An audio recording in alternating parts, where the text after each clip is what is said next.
I burst through the door and run up the stairs. In my hands, I'm clutching onto a brand new box of general-purpose Legos. I set them down on the floor. My brother scurries in behind me and plops down next to me. We open the box. Whoa, look at all the pieces. Our imaginations are racing. We dump out the box. Pieces are all over the floor. We're thinking, what are we going to make? And we start to build. And we build, and we deconstruct, and we build some more. Until by the end of it, the whole floor, spreading across the whole floor, is a giant Lego city. We are excited. We're looking at it with awe, with a little bit of bewilderment. This is fun.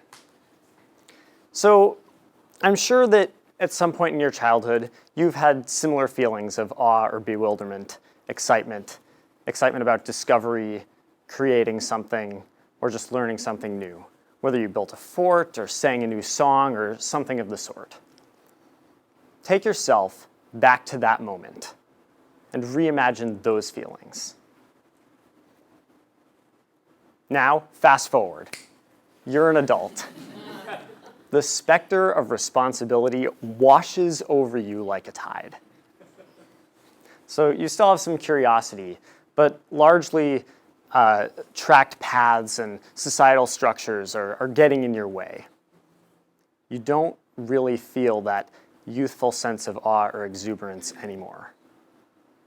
And this is tragic. It's tragic for you, and it's tragic for society.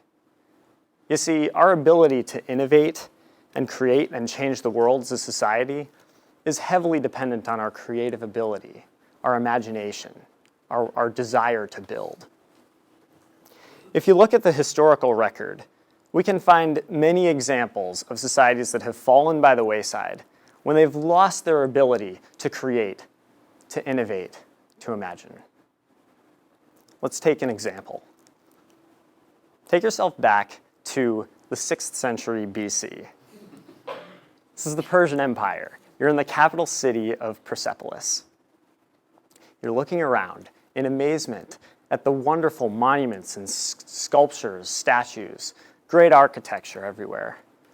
You also know that you're protected by the most innovative military in history, which is an accumulation of people from many far-off lands. And the government is innovative too. They've created the satrap system, which is brand new and in full force. But ultimately, stagnation sets in. And within 200 years, the Persian Empire has succumbed to the forces of other cultures who have become stronger based on their own ability to create, innovate, imagine. In this case, we know that culture to be the Greeks. So we can sort of think of this as, on a graph, if we plot the importance and influence of a society on the y-axis and time on the x-axis, we sort of get like a bell curve sort of shape, rise and fall of civilizations, if you will.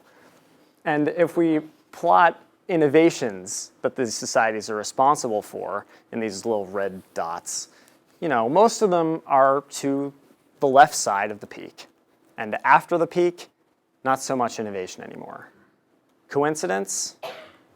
I don't think so. Take the immediate successor to Persia, the Greeks. Very similar. We're still familiar with a lot of their contributions to culture, even our culture today.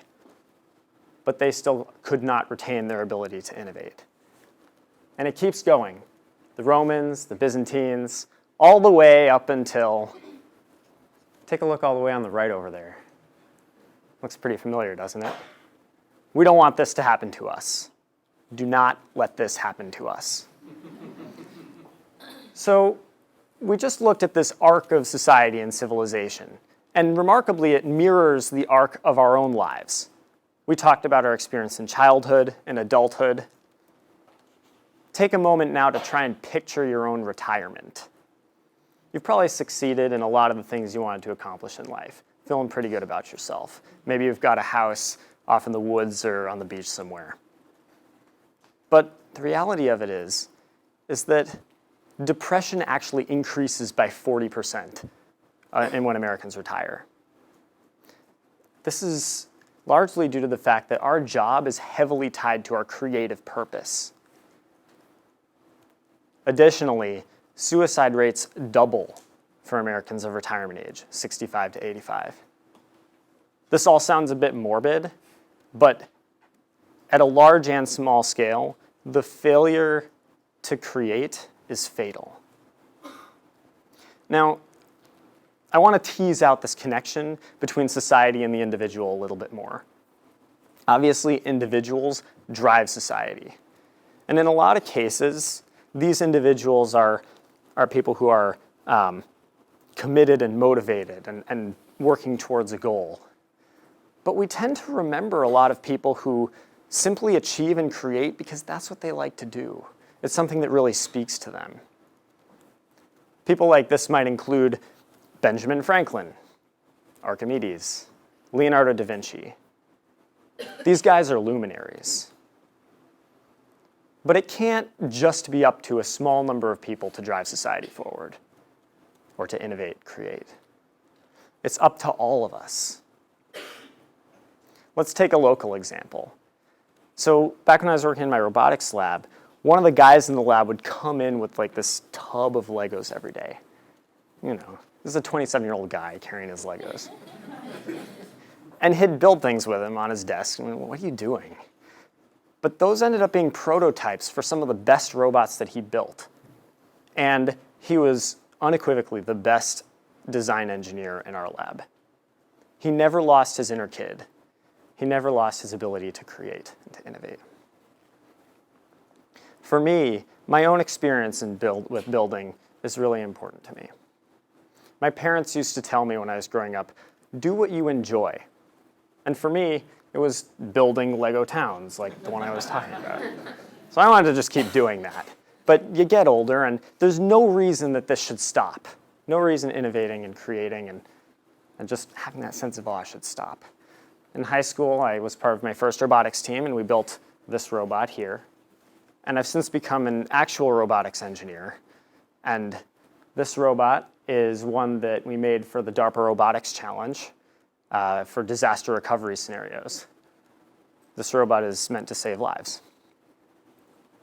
So this is inspiring to me. It's something that means a great deal to me. And I found there's almost a sort of current of inspiration and fulfillment that's skirting beneath the surface of our lives. And we just need to dig a little bit to tap into it. Now, for me, I get that through building and creating, but we all should seek to feel it. Immerse yourself in creation and discovery. The best way to avoid personal stagnation, and by extension, societal stagnation, is to reach a higher state of fulfillment, is to dig into your passions and create. Avoid the traps of external validation, be it status, money, power, and think about what you love. When you go to sleep tonight and put your head on the pillow, think about what you did today that was new. How did that make you feel? What will you create tomorrow? What will be new? Pitch, what will be new? JD, what are you going to create? And do it. Tap into your inner current. You depend on it, and society depends on it. Thank you.